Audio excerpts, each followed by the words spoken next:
Hello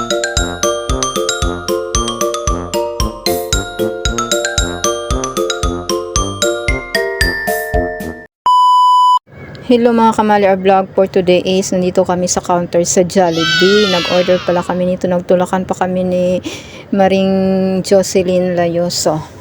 At siya pala ang nag-serve nito at siya din ang nag-order, siya din ang naglibre. Yan ang uso po ngayon. Pero while nag-Jollibee kami, bago kami pumasok na, paisip kaming bumili ng kanin sa labas para mas mapadami yung kanin. Yung kain namin, tapos para chicken na lang yung o-orderin sa loob ng Jollibee. O, diba? Mindset ba? Ganyan lang para mabusog masyado kasi yung kanin na serve nila is kunti lang po, isang cup lang ata. Yun, hindi ka mabusog talaga. Pero while start kami kumakain, ay hindi pa kami nagkakain nito. Nagsiselfiehan pa kaming tatlo dito. O, diba? Hindi din pa huli ang mga kamali nyo.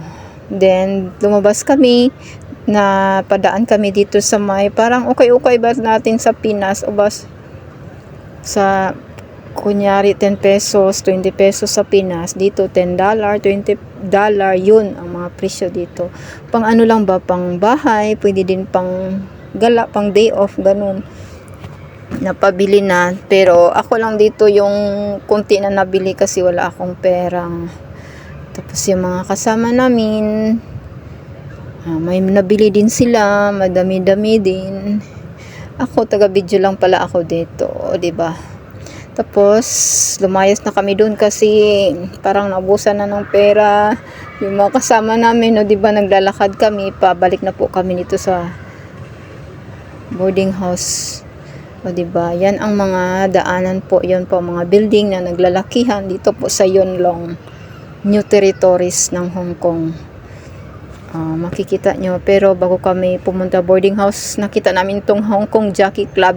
Napadaan kami kay gusto namin tumaya.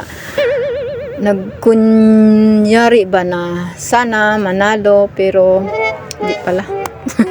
Hindi pala kami nanalo. Tapos dumating na kami sa boarding house, nasa taas pala kami nito. Ayun, tulog kasama namin si Chris, tapos si Tin, napa-videoke at ako din napa-selfie, roam around selfie. Thank you sa pag-watch.